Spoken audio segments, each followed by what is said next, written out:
Hello दोस्तों, मेरा नाम है पुजारी महादेव। आज मैं आप लोगों को जो टॉपिक सिखाने वाला समझाने वाला हूँ, उस टॉपिक का नाम है रिसीवेबल मैनेजमेंट। तो लास्ट लेक्चर में मैंने आप लोगों को रिसीवेबल मैनेजमेंट का थ्योरी पार्ट समझाया था कि ये टॉपिक सीखने की क्यों जरूरत है करके। और आज हम लोग इसका प्रैक्टिकल सम सॉल्व करेंगे। तो प्रैक्टिकल सम सॉल्व करने के पहले पहले आप लोगों को मैं बता देता हूँ कि रिसीवेबल मैनेजमेंट का अगर सम सॉल्व करना है तो आपको कौन कौन सी चीजें याद रखनी पड़ेगी। तो लेट्स स्टार्ट। तो सबसे पहले आपको क्या करना पड़ेगा, इनकम स्टेटमेंट बनाना पड़ेगा। तो इनकम स्टेटमेंट हम लोग कैसे बनाएंगे, serial number particulars rupees. Number one पे हम लोग पहले लिखेंगे टॉप पे सेल्स, जो भी हमें क्वेश्चन में लिख के दिया रहेगा उसमें से माइनस करेंगे वेरिएबल कॉस्ट, तो हमें कंट्रीब्यूशन मिल जाएगा। कंट्रीब्यूशन में से फिर फिक्स कॉस्ट माइनस करेंगे। फिक्स कॉस्ट माइनस करने का जो आंसर आएगा उसे कहेंगे प्रॉफिट।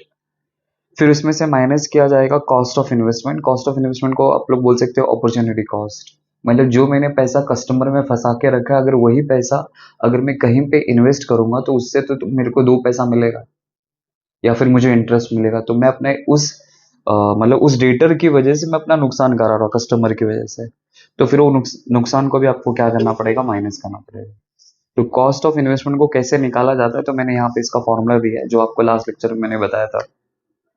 वापस एक बार बता देता हूँ कि अगर आपको कभी भी कॉस्ट ऑफ इन्वेस्टमेंट निकालना है तो इसका फॉर्मूला है टोटल कॉस्ट। टोटल कॉस्ट में आपको क्या क्या लेना है, fix cost plus variable cost, दोनों कॉस्ट को ऐड कर दो तो आपको टोटल कॉस्ट आ जाएगा। फिर इनटू कलेक्शन पीरियड, आपको क्वेश्चन में लिख के दिया रहेगा कि हमने कस्टमर को 30 डेज की मोहलत दी है या 60 डेज की या 70 डेज की।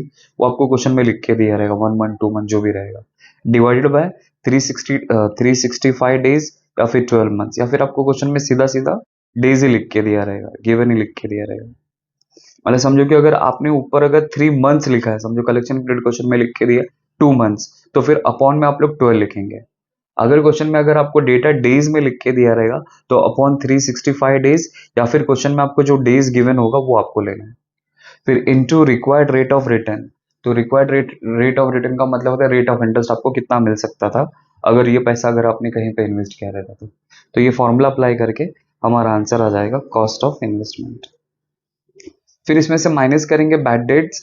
तो बैड डेट्स के बारे में आपको क्वेश्चन में लिख के दिया रहेगा कि हमने जितना भी सेल्स किया है उसका 1% मेरा बैड डेट्स है, या 2% मेरा बैड डेट्स है, या 3% मेरा बैड डेट्स है। ऐसा क्वेश्चन में आपको लिख के दिया रहेगा, उस इंफॉर्मेशन को यूज करके आपको बैड डेट्स मिल जाएगा। फिर क्या करना है, आपको प्रॉफिट में से cost of investment and bad debts को माइनस करना है। तो जो आपका आंसर आएगा वो कहलाएगा नेट बेनिफिट। और ये नेट बेनिफिट के बेसिस पे हम लोग ये डिसाइड करेंगे कि हमारे लिए कौन सा बेस्ट प्रपोज्ड पॉलिसी होगा। ठीक है। साथ ही साथ आपको और एक चीज याद रखनी कि कभी कभी क्वेश्चन में क्या होता है कि आपको कलेक्शन पीरियड नहीं लिख के दिया रहेगा। तो कलेक्शन पीरियड अगर नहीं लिख के दिया है, कलेक्शन पीरियड का मतलब क्वेश्चन में लिख के दिया रहेगा कि कंपनी कुछ पॉलिसी को इम्प्लीमेंट करना चाहती है। तो जैसे कि कंपनी ने सोचा है कि एक पॉलिसी हम लोग लेते हैं जिसमें कस्टमर को 3 मंथ्स की क्रेडिट फैसिलिटी प्रोवाइड करेंगे, या 6 मंथ्स की क्रेडिट फैसिलिटी प्रोवाइड करेंगे, या 2 मंथ्स की क्रेडिट फैसिलिटी प्रोवाइड करेंगे। तो इसे कहते हैं कलेक्शन पीरियड। तो अगर ये क्वेश्चन में अगर नहीं लिख के दिया है तो फिर आपको ये फॉर्मूला अप्लाई करके पता लगाना है। तो ये फॉर्मूला क्या है, 12 का मतलब है 12 मंथ्स। तो ये 12 आपका मंथ्स हो गया, ये 365 आपका डेज हो गया, और ये 52 वीक्स हो गया। तो वीक्स तो बहुत रेयर आता है, 12 और 365 डेज आपको याद रखना है। और ज्यादातर केस में आपको मंथ्स ही अप्लाई करना है। तो 12 months divided by account receivable ratio और डेटेड टर्नओवर रेशियो, आपको क्वेश्चन में लिख के दिया रहेगा, 4 टाइम्स लिख के दिया रहेगा, या फिर 5 टाइम्स लिख के दिया रहेगा, या फिर 6 टाइम्स ऐसा आपको लिख के दिया रहेगा। उसको उससे डिवाइड कर देना, आपको जॉब मिल जाएगा। तो आपको 3 मंथ्स 2 मंथ्स जो भी रहेगा वो आ जाएगा। डेज में भी अप्लाई करके कर सकते हैं, लेकिन ज्यादातर आप लोग मंथ्स ही फॉलो करना बस। तो इतनी थ्योरी अगर आपको समझ में आ गई तो आप लोग आसानी से कोई भी सम क्या कर सकते हैं, सॉल्व कर सकते हैं। तो आज हम लोग वही पहला सम सॉल्व करने के लिए जा रहे हैं, जिसकी वजह से आपको इजीली समझ में आ जाएगा। ठीक है। तो ये रहा आपके सामने पहला क्वेश्चन नंबर 1। तो लिखा है कि Himanshu limited has a present annual sales level of 10,000 units. तो Himanshu limited has a present annual sales level of rupees 10,000 units at the rate rupees 300 per unit. तो लिख के दिए कि हिमांशु लिमिटेड नाम की जो कंपनी है उनका एनुअल सेल्स है 10,000 यूनिट्स का, और एक यूनिट पर यूनिट वो लोग सेल करे 300 रुपीज में। ठीक है। And the variable cost is ₹200 per unit. तो उनके प्रोडक्ट का वेरिएबल कॉस्ट है 200 rupees and the fix cost amount to ₹3 lakh और उनका फिक्स कॉस्ट है 3 lakh per annum. The present credit period allow by the company is a 1 month. तो company ने अपने कस्टमर को 1 मंथ का क्रेडिट पीरियड अलाउ किया है। In company is considering the proposal to increase the credit period. Okay, तो company अपनी credit period को इंक्रीज करना चाहती है 2 मंथ्स 3 मंथ्स में। ठीक है, and has the following estimates हमें लिख के दिया है। तो credit policy existing 1 months, propose 2 months 3 months. तो इंक्रीज इन सेल्स के बारे में लिख के दिया है कि एग्जिस्टिंग 1 मंथ का तो सेल्स हमें सीधा सीधा लिख के दिया 10,000 यूनिट्स और एक यूनिट को हम लोग 300 रुपीज पर यूनिट में सेल करें, उसको इससे मल्टीप्लाई कर देंगे तो एग्जिस्टिंग मंथ का तो हमें सेल्स मिल जाएगा। बट 2 मंथ्स में हमारा 15% सेल इंक्रीज हो रहा है एंड 3 मंथ्स में हमारा 30% सेल्स इंक्रीज हो रहा है। ठीक है, then percentage of bad debts लिख के दिया है कि एग्जिस्टिंग 1 मंथ में 1% का बैड डेट्स है, 2 मंथ्स में 3% का बैड डेट्स है एंड 3 मंथ्स में 5% का bad debts. Okay, and there will be increase in fixed cost by ₹50,000 on account of increase of sales beyond 25% of the present level. Okay, तो अगर company का sales अगर 25% से अगर ज़्यादा हो जाएगा तो उस केस में कंपनी का फिक्स कॉस्ट 50,000 रुपीज से इंक्रीज हो जाएगा। ओके, फिर आगे लिखे थे company plans on the pre tax returns of 20% investment in the receivable based on the total cost. तो यहाँ पे हमें रेट ऑफ रिटर्न लिख के दिया है 20%। मतलब कंपनी अगर यही पैसा कहीं पे अगर इन्वेस्ट की होती तो उस केस में कंपनी को 20% का इंटरेस्ट मिला रहता। तो you are required to calculate the most profitable credit policy for the company. तो हमें कंपनी के लिए मोस्ट प्रॉफिटेबल पॉलिसी हमें फाइंड आउट करके उनको प्रोवाइड करना है। ठीक है, कुछ नहीं है, आपको क्या करना है, सबको सॉल्व करना रहेगा। तो पहले इनकम स्टेटमेंट बनाएंगे, फॉर्मूला अप्लाई करेंगे और आंसर आ जाएगा। तो आपको दिखाता हूँ कैसे सॉल्व करते हैं। और इस तरह मैंने यहाँ पे फॉर्मेट बना लिया। तो लिखेंगे evaluation of credit policy, serial number, particulars, 1 month policy, 2 months policy, 3 month policy. तो जो 1 मंथ पॉलिसी उसके ऊपर मैंने प्रेजेंट पॉलिसी लिखा है और जो कंपनी 2 मंथ्स और 3 मंथ्स का जो प्लानिंग कर रही है उसके लिए मैंने प्रपोज पॉलिसी लिखी। ठीक है, तो पहले हमारा इनकम स्टेटमेंट होगा तो सबसे पहले हम लोग क्या लिखेंगे, सेल्स लिखेंगे। सेल्स में से माइनस करेंगे वेरिएबल कॉस्ट तो हमें मिलेगा कंट्रीब्यूशन। फिर कंट्रीब्यूशन में से माइनस करेंगे फिक्स कॉस्ट तो हमें मिलेगा प्रॉफिट। फिर प्रॉफिट में से माइनस करेंगे कॉस्ट ऑफ इन्वेस्टमेंट। फिर माइनस करेंगे बैड डेट्स। तो इस तरह हमें फाइनल आंसर आ जाएगा नेट बेनिफिट। ठीक है, तो हमें क्वेश्चन में तो सबसे पहले हम लोग क्या करेंगे, प्रेजेंट पॉलिसी का इनकम स्टेटमेंट बना लेते हैं, उसके बेसिस पे हम लोग 2 मंथ्स का और 3 मंथ्स का प्रिपेयर कर लेंगे। तो प्रेजेंट मंथ्स में सेल्स क्या लिख के दिया है, तो डायरेक्टली नहीं लिख के दिया, आपको इनडायरेक्टली लिख के दिया है। तो अगर आपको मैं दिखाऊं यहाँ पे तो देखो, the Himanshu limited has a present annual sales level of 10,000 units. Okay, तो कंपनी जो सेल कर रही है वो 10,000 यूनिट सेल कर रही है और एक यूनिट कितने में सेल कर रही है, 300 रुपीज पर यूनिट। तो इसको इससे मल्टीप्लाई कर देंगे तो अपन को अपना सेल्स का आंसर आ जाएगा। तो जब भी आपको निकालना रहेगा तो इस तरह निकालेंगे। तो 10,000 नंबर ऑफ यूनिट्स इंटू 300, अगर मैं मल्टीप्लाई करता हूँ तो यहाँ आंसर आ जाएगा 30 लैक्स। ठीक है, फिर उसके बाद हमें चाहिए वेरिएबल कॉस्ट। तो वेरिएबल कॉस्ट का डेटा हमें क्या लिख के दिया है, तो देखो यहाँ पे तो लिख के दिया कि variable cost is a 200 rupees per unit. मतलब एक यूनिट को बनाने के पीछे 200 रुपीज पर यूनिट का खर्चा बैठ रहा है। तो हमने तो कितना बनाया, मतलब जितना बेचा उतना ही बनाया रहेगा। तो 10,000 नंबर ऑफ यूनिट्स इंटू 200, अगर उसको इससे मल्टीप्लाई करेंगे तो ये आ जाएगा 20 लैक्स।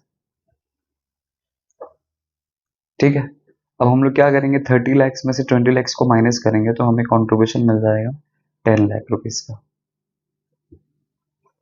फिर देन हमें चेकआउट करना है कि क्या क्वेश्चन में हमें फिक्स कॉस्ट लिख के दिया है। तो अगर यहाँ पे देखेंगे तो फिक्स कॉस्ट आपको नजर आता रहेगा 3 lakh rupees per annum. Fix cost amount to ₹3 lakh per annum. तो मैं यहाँ पे 3 लाख रुपीज लिखूंगा। अब 10 लाख में से 3 लाख रुपीज गया तो मेरा प्रॉफिट कितना आएगा, 7 लाख। ओके, अब मुझे क्या निकालना है, कॉस्ट ऑफ इन्वेस्टमेंट निकालना है। तो कॉस्ट ऑफ इन्वेस्टमेंट को निकालने के लिए मैंने आपको फॉर्मूला दिया, वो आपको फॉलो करना है। तो कॉस्ट ऑफ इन्वेस्टमेंट अगर मुझे निकालना है तो फॉर्मूला है total cost into collection period divide bye, यहाँ पे देखो डेटा मंथ्स में लिख के दिया है इसलिए डिवाइड बाय 12 करूंगा, into rate of return, required rate of return. तो टोटल कॉस्ट में आपको क्या करना है कि fix cost plus variable cost दोनों को आपको ऐड करके लेने का है। तो देखो आपको फिक्स कॉस्ट यहाँ पे 3 लाख रुपीज लिख के, वेरिएबल कॉस्ट 20, तो ये आ जाएगा 23 lakhs into collection period present policy में कितना है 1 मंथ, इसलिए 1 मंथ लिख दिया divide by 12 into required rate of return, हमें क्वेश्चन में 20% लिख के दिए, आपको दिखा देता हूँ यहाँ पे। The company plans on the pre tax return of a 20% investment in receivable, तो इन्वेस्टमेंट का आपको 20% निकालना है 20%, तो यहाँ पे मैंने 20% लिख दिया, तो ऑटोमेटिकली मुझे प्रेजेंट पॉलिसी का कॉस्ट ऑफ इन्वेस्टमेंट आ जाएगा। तो कैसे निकालेंगे, जैसे हम लोग बचपन में जैसे करते थे 23 lakh into 1 divide by 12 into 20%, तो मेरा कॉस्ट ऑफ इन्वेस्टमेंट आता है 38,333, तो यहाँ पे लिख दूंगा 38,333, हो गया।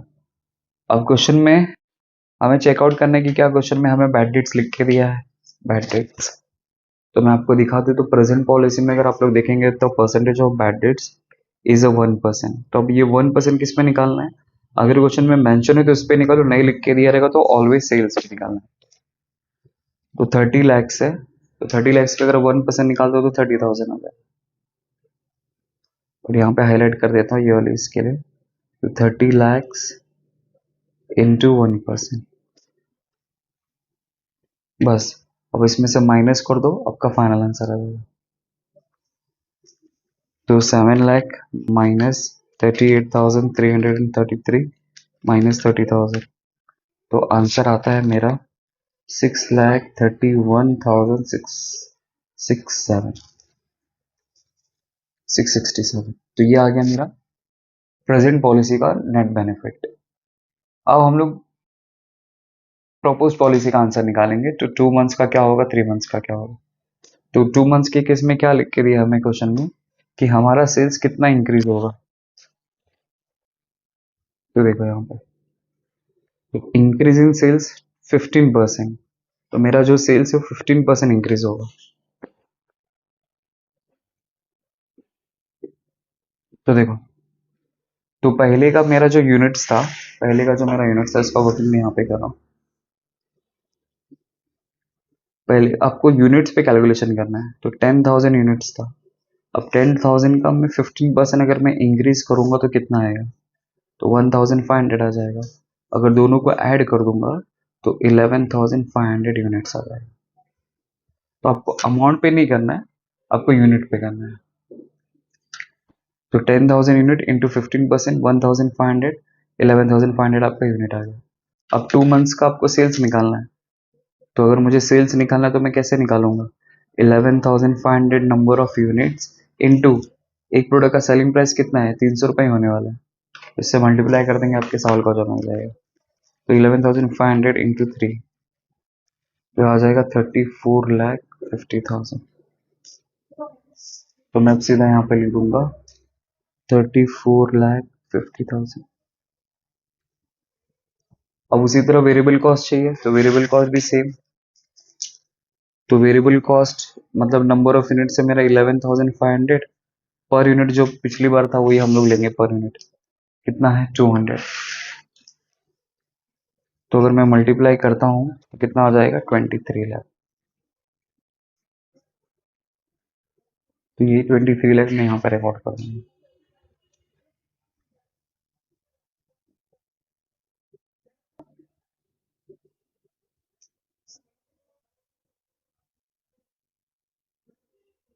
अब उसमें से माइनस करता हूँ मैं, माइनस, तो 11,50,000,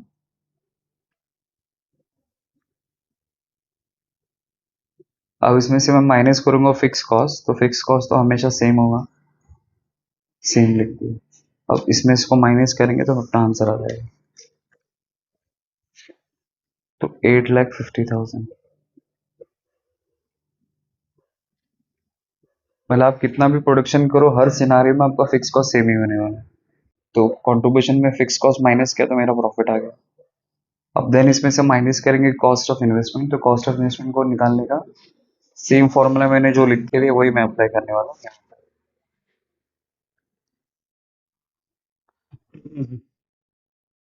तो कॉस्ट ऑफ इन्वेस्टमेंट को निकालने का formula total cost into collection period divide by 12 into required rate of return.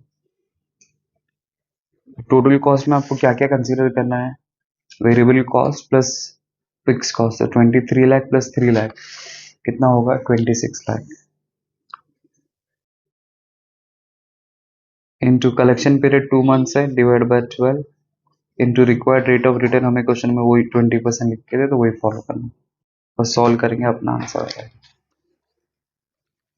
26 lakh into 2 divide by 12 into 20%, तो आता है 86,667, मतलब 0.6666 करके आंसर आ रहा है।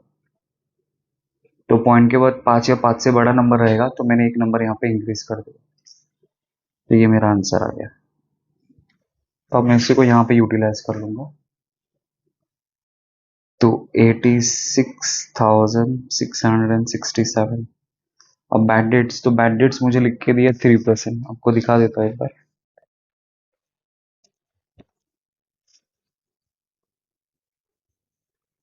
ये मतलब percentage of bad dates is 3% 2 months में।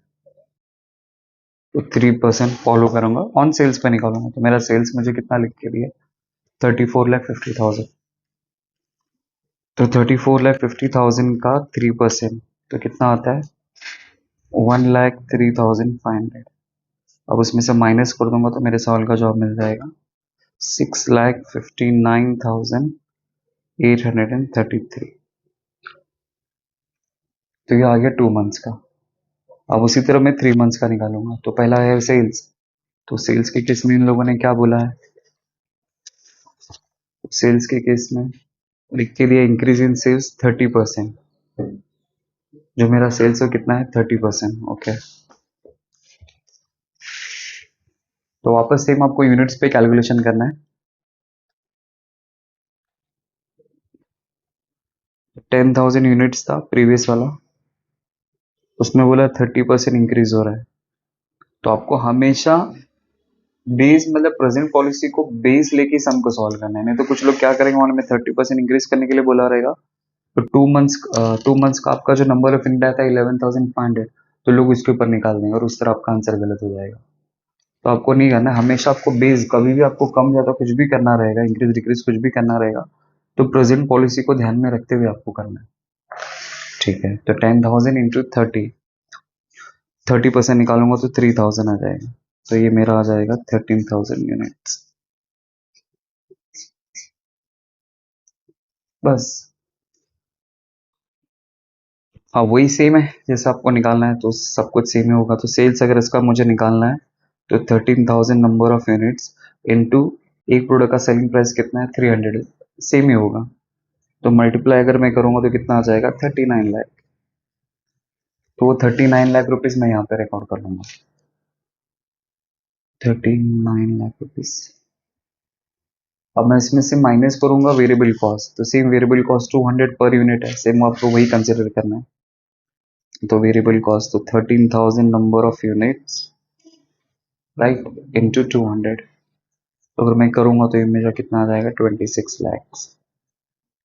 तो 26 लैक्स में यहाँ पे रिकॉर्ड करूंगा।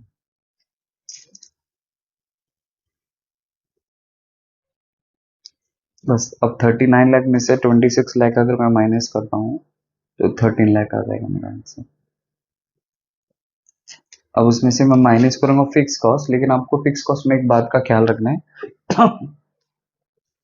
क्योंकि आपको क्वेश्चन में सीधा सीधा क्या बोला रहेगा,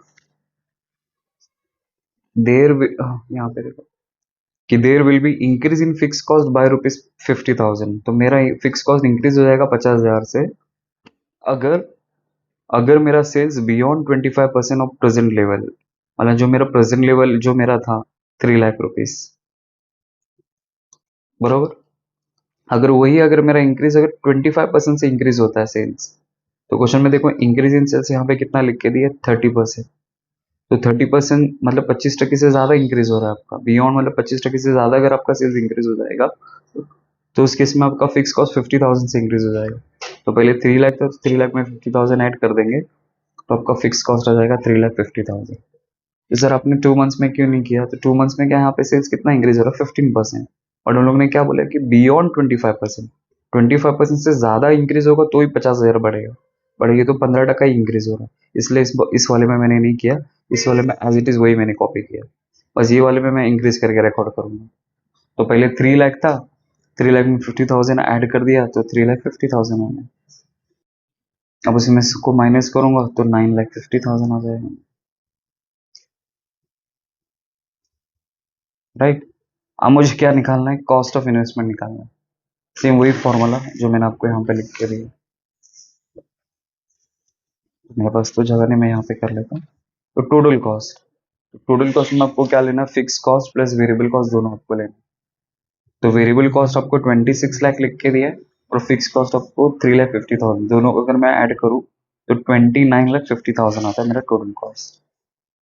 तो मैं यहाँ पे लिख दूंगा 29,50,000 इंटू कलेक्शन पीरियड 3 मंथ्स है, डिवाइड बाय 12। जैसा फॉर्मूला था वही फॉलो कर रहा हूँ। Total cost into collection period, मतलब कलेक्शन पीरियड इसमें 3 मंथ्स है, divide by 12 into required rate of return. तो रिक्वायर्ड रेट ऑफ रिटर्न कितना लिख के दिया? 20%। बस इसको अप्लाई कर दो, आपका आंसर आ रहा है 29,50,000 इंटू 3 डिवाइड बाय 12 इंटू 20%। तो आंसर आता है 1,47,500।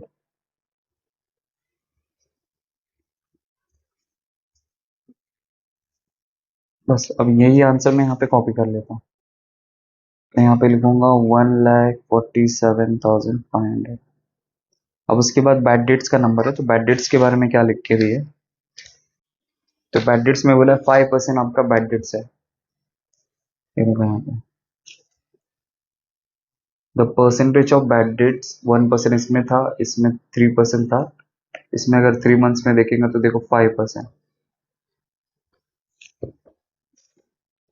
तो मैं क्या करूंगा, 39 लाख जो है 39 लाख उसके ऊपर 5% निकालूंगा। तो 39 लाख अगर मैं 5% निकालता हूँ तो 1,95,000 आ जाएगा। 1,95,000 बस माइनस कर दो, आपका आंसर आ जाएगा।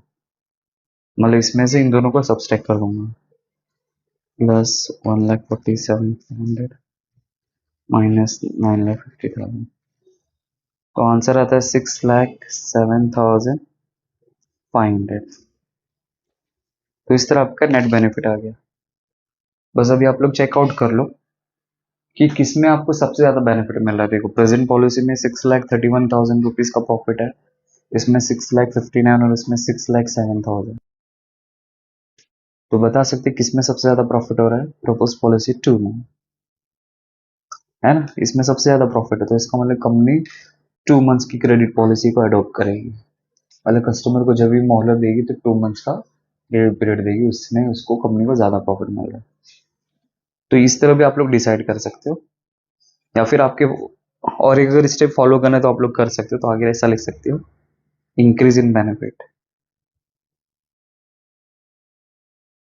तो पहले वाले में आपको डैश करना है क्योंकि इसमें तो कोई हम लोग कंपैरिजन नहीं कर सकते कितना इंक्रीज हुआ करके। अब सेकंड ईयर में से फर्स्ट फर्स्ट सेकंड मंथ में से फर्स्ट मंथ में जो सेल्स आपको नेट बेनिफिट लिख के दिया है उसमें इसको माइनस कर देंगे। तो इसमें से अगर मैं इसको माइनस करूंगा तो आंसर आता है 28,166।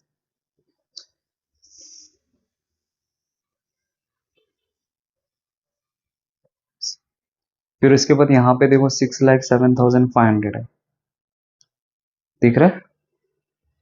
एक मिनट क्लोज अप करके देखा। अब इसमें पता लगाना है तो फिर क्या करेंगे, इसमें से इसको माइनस कर देंगे थर्ड, मतलब हमेशा आपको प्रेजेंट पॉलिसी को बेस लेना। इसमें से मैंने इसको माइनस किया, आंसर है। अब इसमें से इसको माइनस करूंगा तो आंसर आएगा तो 6,07,500 माइनस 6,31,667। तो आंसर देखो उसमें नेगेटिव आ रहा है 24,167 ये आपका नेगेटिव हो जाता है, यहाँ पे लॉस हो रहा है, मतलब यहाँ पे इतना बेनिफिट नहीं हो रहा। तो इसका मतलब आप लोग प्रपोज पॉलिसी 2 फॉलो करेंगे जिसमें आपको सबसे ज़्यादा बेनिफिट। तो ये करना है तो करो, नहीं करेंगे तो भी चलेगा। इसके बेसिस पे पता चल जाता है आपका नेट बेनिफिट में जिसका सबसे बड़ा आंसर रहेगा, जिसमें सबसे बड़ा वैल्यू आएगा, वही आपका क्रेडिट पॉलिसी चूज हो जाएगा ऐसा। बस अगर आपको कंक्लूजन लिखना तो फिर इसका कंक्लूजन यहाँ पर लिख देना, यहाँ पे लिख देता हूँ, जाएगा अच्छा। तो वही है, तो प्रपोज पॉलिसी 2, तो 2 मंथ मतलब 2 नहीं, प्रपोज पॉलिसी 1 है ना, 1 2 मंथ्स वाला है, इज मोर प्रॉफिटेबल। बस, तो आप लोग अपने ओन वर्ड में भी लिख सकते हैं। तो प्रपोज पॉलिसी 1 मतलब 2 मंथ्स इज मोर प्रॉफिटेबल। तो कैसे, ये तो प्रेजेंट पॉलिसी था, अब यहाँ पे प्रपोज पॉलिसी ये 1 मतलब पहला हो गया या दूसरा हो गया, पहले वो 1 मंथ लिखा है, और अगर इस पॉलिसी का अगर मुझे नाम देना रहेगा तो मैं इसको 1 दूंगा और इसको 2 दूंगा। तो इसमें सबसे ज्यादा बेनिफिट हो रहा है, इसलिए कि यहाँ पे propose policy 1 is 2 more profitable करके यहाँ पे इसका आंसर लिख दिया। बस हो गया। और इस तरह आपके जर्नी में 15 मार्क्स 20 मार्क्स आ जाएगा, मतलब जितने मार्क्स का भी सम आएगा आप लोग इजिली इसको सॉल्व कर सकते हैं।